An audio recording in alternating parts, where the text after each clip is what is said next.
Max and the Gatekeeper, day 11. All right, so a little review of what just happened.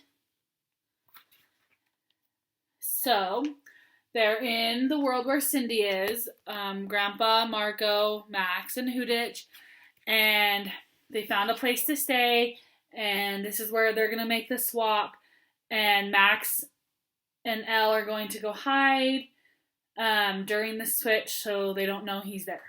Okay? All right. Max sighed and bit his lip. He followed Grandpa to Marco and listened to the final details of their plan.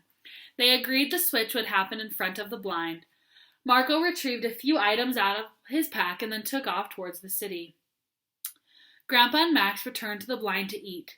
Grandpa recounted to Max how he had brought Hudich from Pikel. Hudich grunted every now and then, indicating his displeasure with parts of the story.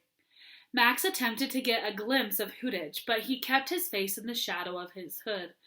They alternated turns, standing watch. Hudich and Elle remained where they were all day. Max and Grandpa staked out the area where the trade was to take place, and Grandpa gave Max extra instructions. Early in the afternoon, Marco returned.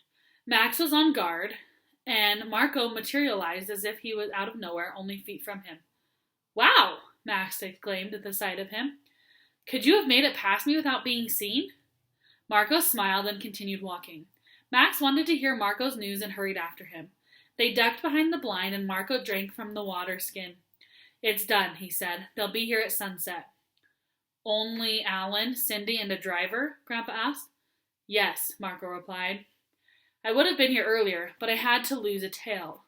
They spent time reviewing their plans. Grandpa and Marco would wait with Hudich. Marco would exchange Hudich for Cindy, while Grandpa would have his gun ready in case anything happens. Once they met Cindy and made the trade, Marco would bring Cindy back. "We won't have much time after the swap before more troops climb all over us," Marco said. "I know," Grandpa responded. "Yelka will open the gateway before they arrive. We will leave immediately after." "Good," Marco added. "Max," Grandpa said, "it's time for you and Elle to go." "Go?" Marco acted surprised. "They're going to hide by the gateway. If there's any trouble, they will leave." Grandpa turned to Max. "You need to see something before you go. You need to know the face of our enemy.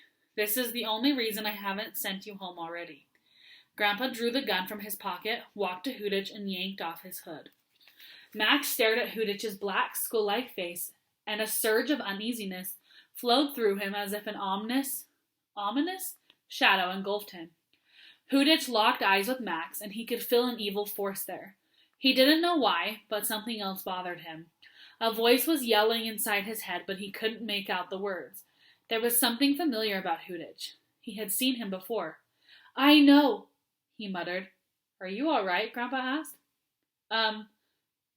Yes," Max continued, his eyes fixed on Hudich. "Where have I seen him? Why is he so familiar?" "The stranger. The stranger on the bus. He resembled the stranger." "But that isn't the only place. Where else do I know him from?" "Max," Grandpa jerked Max out of his thoughts. "I want you and Elle to hide. Now." Max hustled to Elle, placed his hand on Elle's hand, and explained what was happening. He led Elle down to some trees next to the gateway. "I'm going to have one last look around." Marco went to check the area again. Max could see Grandpa standing next to Hudich. Hudich replaced his hood, but Max could still picture his face. The more he thought about it, the more his guts spun nervously. He was glad to have Elle with him, even though the creature was fidgeting. Time crawled as they watched and waited for Cindy's arrival. Then the engine of a hovercraft broke the silence. Marco joined Grandpa and Hudich. Grandpa aimed the gun at Hudich, who climbed to his feet. They moved to the other side of the blind, out of Max's sight. Suddenly, Elle's head began jumping back and forth. He sniffed the air while peering in all directions. Max put a hand on his side. "There are Zanozis approaching from behind us." "Behind us?" Max's heart stopped. "Yes, and others from the sides." That would mean... Max didn't finish his thought. The voice had been screaming and his mind became clear. He knew where he had seen Hudich before. Only it wasn't Hudich, it was another member of Hudich's race. "We've got to help Grandpa. Get on."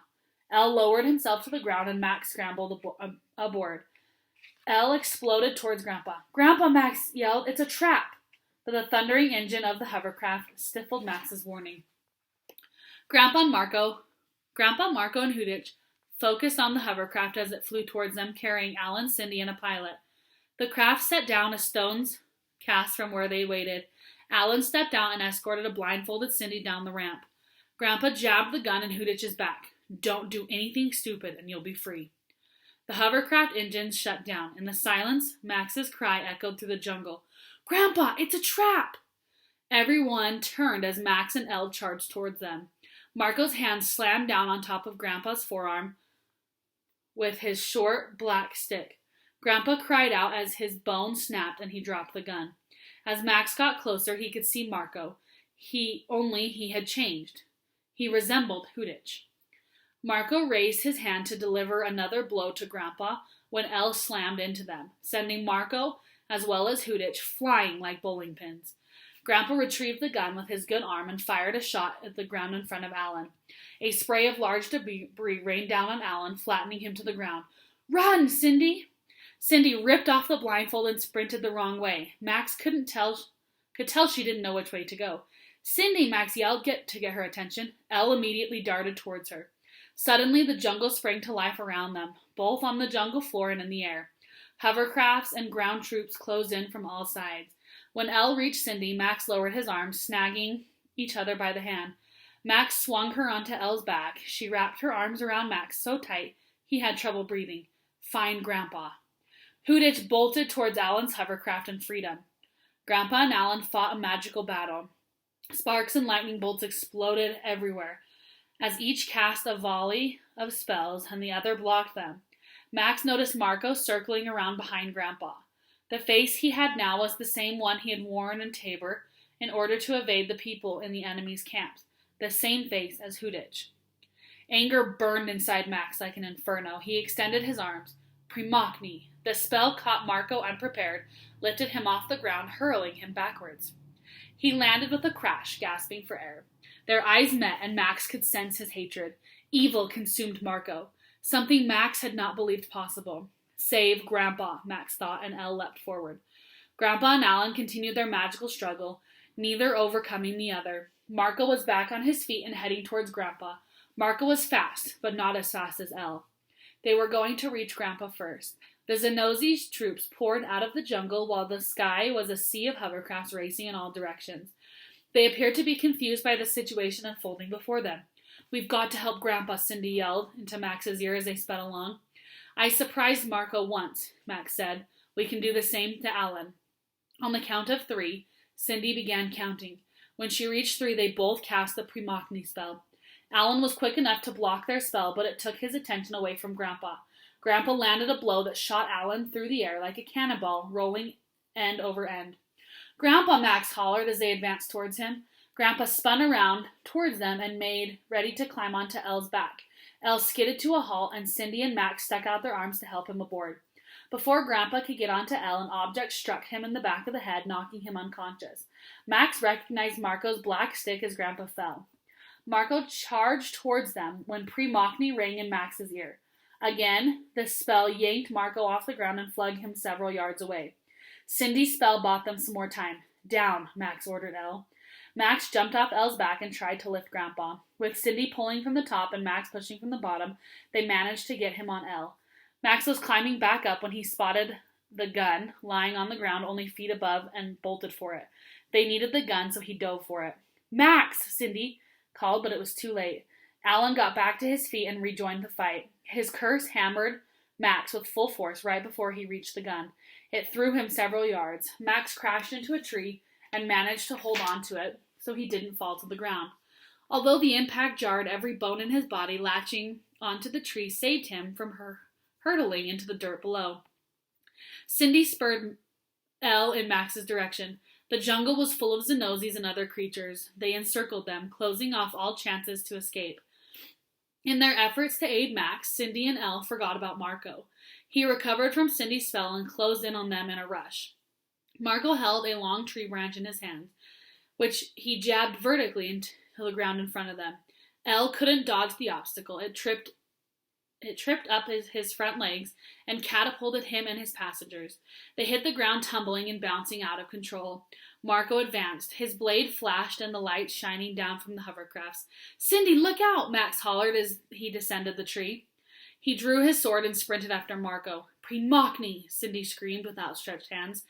This time Marco was ready. He ducked out of the way of the spell and sprang right back to his feet.